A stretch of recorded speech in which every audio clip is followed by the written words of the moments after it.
Dans cette vidéo, je vais te présenter une automatisation que j'ai fait pour un client dernièrement qui lui permet, quand il reçoit un mail, d'automatiquement envoyer ce mail à une intelligence artificielle, une sorte de secrétaire en intelligence artificielle qui va lire le mail et qui va, en fonction des informations de l'entreprise, répondre automatiquement à cette personne.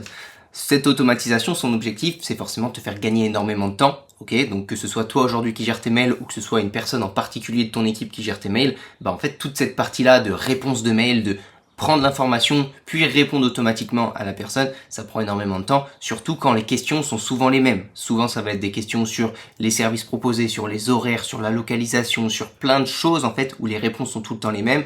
Ça prend du temps, c'est énergivore et donc au final cette automatisation elle est là pour te simplifier la vie. Donc tout de suite on se rend sur mon ordinateur, je vais te montrer tout ça. Pour commencer cette vidéo je vais te montrer un petit exemple. Donc là par exemple je vais envoyer un mail à mon adresse mail. Donc bonjour, j'ai une entreprise de coiffure et j'aimerais créer un site web pour prendre des rendez-vous en ligne. Cela fait-il partie de vos services? Bien à vous, Michel Dupont. Donc tu vois ça je l'envoie. Et donc derrière, j'ai cette automatisation, je vais te la montrer rapidement avant de te la détailler. Cette automatisation, ce qu'elle va faire, donc là je vérifie juste que ça récupère bien. Alors on va prendre juste un seul mail, tac, et pour l'exemple, hein. Et donc je clique sur Run Once. Là ça va venir récupérer les mails qui sont dans ma boîte mail, ça va venir créer automatiquement une réponse et ça va venir créer un brouillon. Alors soit ça vient créer un brouillon, soit ça viendra directement envoyer la réponse. Ça c'est en fonction de toi si tu veux avoir forcément, si tu veux voir le message qui sera envoyé avant de l'envoyer officiellement. Donc maintenant si je vais dans mes mails et que je regarde les brouillons, tu vois dans le dossier brouillon ici, bonjour Michel, merci de nous avoir contactés et de l'intérêt que vous portez à nos services. Je suis heureux de vous confirmer que nous proposons des services de création de site web incluant la fonctionnalité de prise de rendez-vous en ligne. Nous serions ravis de vous aider à développer un site qui répondra parfaitement aux besoins de votre entreprise de coiffure en facilitant la gestion de vos rendez-vous et en offrant une expérience pratique à vos clients. N'hésitez pas à me communiquer vos disponibilités pour que nous puissions discuter plus en détail de votre projet et vous proposer une solution adaptée. Bien à vous, Nathan, Lefco Web. Donc voilà, tu vois, ça a directement créé un brouillon. Maintenant, j'ai plus qu'à choisir. Est-ce que je veux modifier ce brouillon avant de l'envoyer ou est-ce que je l'envoie directement? Voilà, ça va dépendre forcément de tes... si tu veux vraiment avoir la main complète sur tes mails, mais tu vois là toute la partie rédaction, toute la partie lire le mail pour derrière l'envoyer, en fait ça je m'en suis pas du tout occupé. Donc voilà comment fonctionne cette automatisation. Je vais mettre directement un lien, toi si tu veux pas t'embêter à créer cette automatisation même si elle est rapide, je vais mettre un lien pour que tu puisses directement la télécharger et tu pourras l'importer en cliquant ici sur Import Blueprint. Voilà, donc cette automatisation, comment elle fonctionne? Eh bien, d'abord, on a un premier module qui va être Watch Email. Alors, en fonction, toi, du client mail que tu utilises, tu vas pouvoir utiliser Gmail et tu vas aussi pouvoir utiliser Outlook. Donc, tu vois, c'est un peu le même système. Tu vois, moi, j'utilise Email qui a un module Watch Emails. Mais si tu vas dans Add a module, eh ben, tu vas pouvoir retrouver, par exemple, sur Outlook, Watch Message. Donc, c'est exactement la même chose. Et tu vas aussi pouvoir avoir avec Gmail Watch Emails ici. Je vais mettre un lien juste dans la description aussi si tu veux utiliser Gmail et que ton adresse professionnelle, enfin ton adresse que tu utilises pour ton entreprise se termine par @gmail.com. Si c'est le cas, alors il faut que tu regardes la vidéo que je vais mettre dans la description parce qu'elle est très importante. On va dire que la connexion quand tu as une adresse Gmail, elle est un petit peu plus compliquée sur Mac. C'est juste une petite vidéo de 5 minutes qui te permettra de connecter Gmail et de pouvoir utiliser tous les services de Google directement sur Mac. Voilà, moi en l'occurrence j'utilise Email. Email c'est pareil, tu peux faire une connexion via Gmail ou tu peux faire une connexion notamment si tu as des serveurs précis, tu vois, des serveurs IMAP qui te permettent de directement connecter Make avec le serveur IMAP que tu utilises. Voilà, donc ça c'est la première étape. Donc dans notre module, on a d'abord un paramètre folder pour savoir où récupérer les mails. En l'occurrence, moi j'ai juste demandé à récupérer les mails qui sont dans ma boîte de réception si tu veux. Mais si tu veux récupérer des mails qui sont dans un dossier particulier, tu peux cibler ça ici. Tu vas pouvoir mettre aussi un critère. Est-ce que tu veux récupérer tous les mails? Est-ce que tu veux récupérer uniquement les mails que tu as lus ou ceux que tu n'as pas lus? Donc moi j'ai mis tous les emails. Et ici tu vas avoir différents paramètres. Comme par exemple le premier paramètre pour récupérer uniquement les mails qui proviennent d'une certaine adresse mail, uniquement les mails qui sont à destination d'une certaine adresse mail aussi, en l'occurrence c'est la tienne, mais s'il y a d'autres destinataires, eh ben tu peux cibler par rapport à ça, tu peux cibler par rapport à un sujet, ok, à un objet du mail. Si tu veux uniquement récupérer les mails dont l'objet est particulier, eh bien tu peux utiliser ça. Tu peux utiliser aussi, cibler par rapport à du contenu qui serait dans l'email. Donc si par exemple moi je veux uniquement récupérer les mails dans lesquels il y a le mot pizza, eh ben je vais taper pizza et du coup tous les mails que je reçois dans lequel il y a le mot pizza seront récupérés, mais pas les autres. Ok, donc là moi je vais laisser vide parce que je veux vraiment récupérer tous les mails.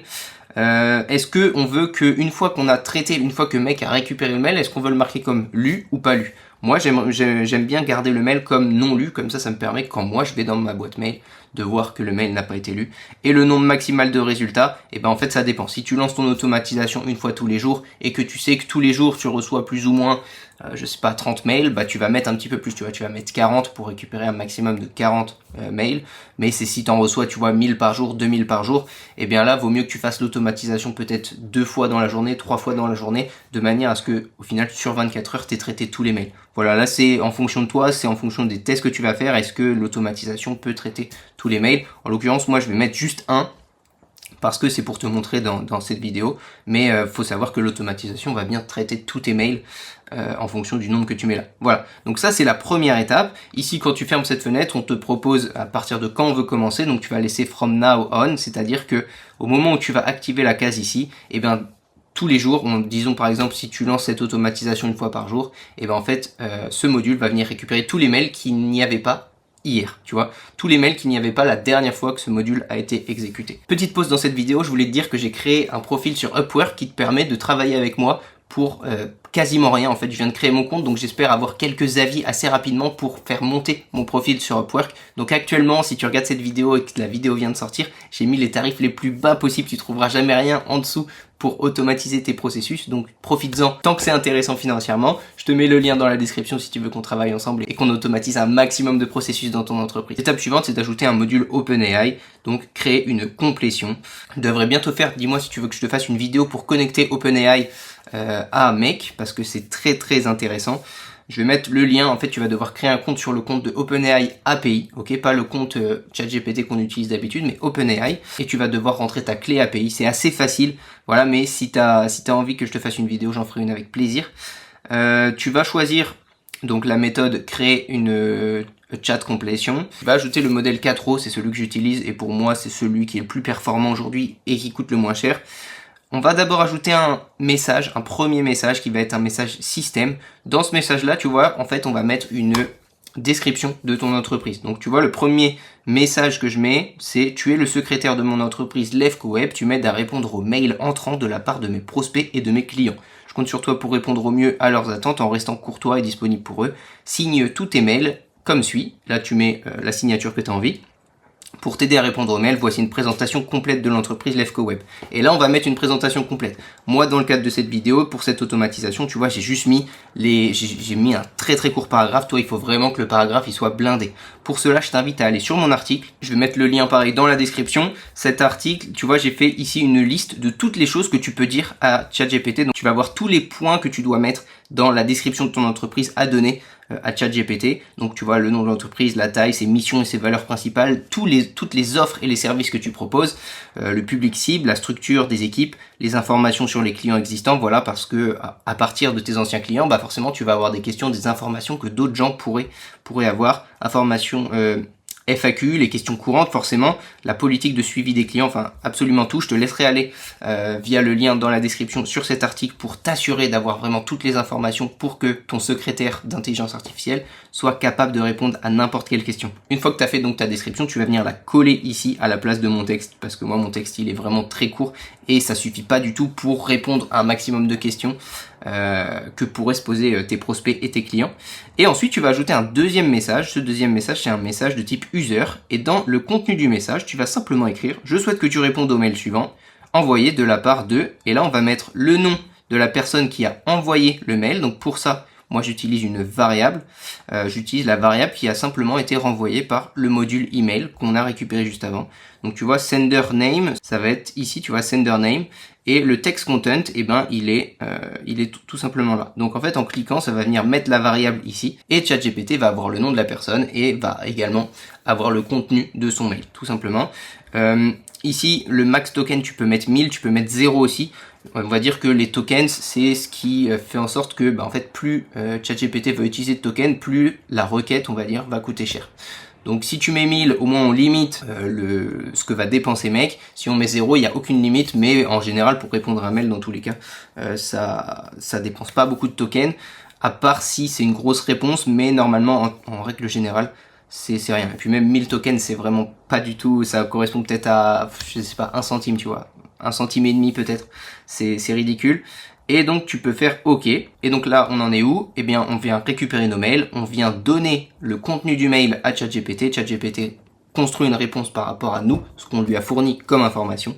Et une fois qu'on lui a fourni toutes ces informations, il va rédiger une réponse. Et donc, ce qu'il nous reste à faire, c'est simplement créer une réponse. Donc, ce qui est important ici, c'est d'utiliser le même client mail que tu as utilisé au début. Donc, moi, j'ai utilisé email. Donc, il faut que je crée un brouillon. Donc, moi, j'ai mis un brouillon, mais toi, tu peux très bien...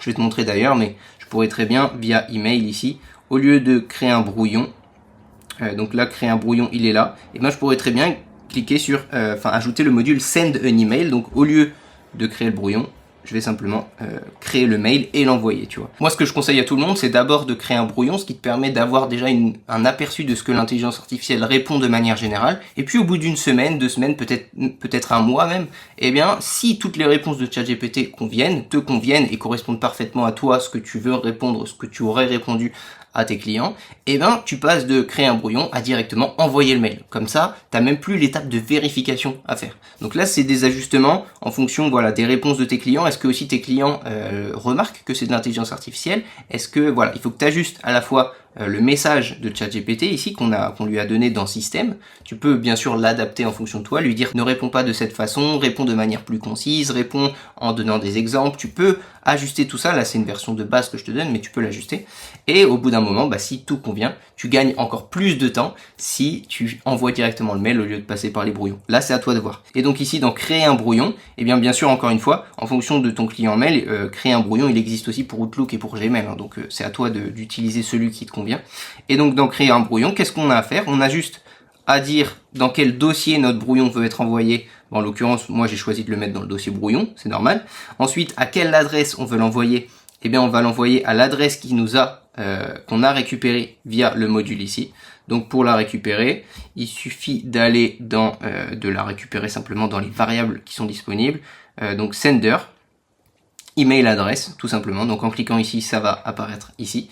Et l'objet du mail, alors moi l'objet du mail, comme c'est une réponse et qu'on peut pas officiellement créer une réponse sur Make via les modules de Make, c'est un peu dommage. Et bien en fait j'ai simplement écrit tu vois, parce que souvent les réponses c'est avec 2 points, et ensuite j'ai remis l'objet du mail qu'on avait eu de base. Donc l'objet du mail qu'on avait eu de base, il est là, subject, donc ça met 2 points, et le sujet l'objet du précédent mail. Le content type, tu peux laisser plain text, tout simplement.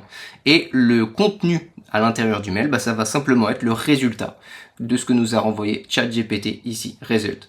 Si tu as des pièces jointes à ajouter au mail, tu mets tes pièces jointes ici, tu cliques sur OK, et ça y est, notre automatisation, ça va faire comme au début de cette vidéo, notre automatisation est lancée. Pour l'activer tous les jours, tu vas cliquer simplement ici en bas à gauche, tu coches cette case, et ici tu vas mettre par exemple tous les jours, donc tous les jours, everyday, par exemple, je sais pas, si tu veux traiter tous les mails de la veille, tu peux très bien mettre à 7h30 tous les jours par exemple, tu vois, 7h45 même. Ok. Et là, c'est bon, notre automatisation, tu cliques sur Save, notre automatisation est lancée et tous les jours, ça va venir récupérer les mails dans notre boîte mail. Ça va créer une réponse pour la personne à partir de toutes les informations de ton entreprise et ça va venir répondre à tous les mails ou au moins créer des brouillons. Toi, je pense que si tu mets ça à 7h45, par exemple, à 8h, 8h15, tu auras tous les brouillons de réponses aux mails que tu as reçus dans la journée pour derrière soit les envoyer, soit les modifier puis les envoyer, ou soit directement les supprimer si c'est des mails auxquels t'as pas besoin de répondre. Voilà, c'est tout pour cette vidéo. J'espère que c'était clair. C'est une automatisation très rapide. Encore une fois, tu peux la télécharger via le lien dans la description. Ça va te faire gagner un petit peu de temps. Tu n'auras plus qu'à remplacer, tu sais, les variables et les connexions avec certains outils.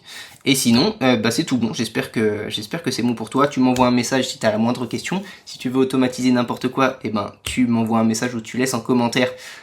J'ai pas une idée d'automatisation que tu as pour ton entreprise, pour un projet quelconque. Et puis voilà, je te dis à très bientôt pour une prochaine vidéo. Ciao!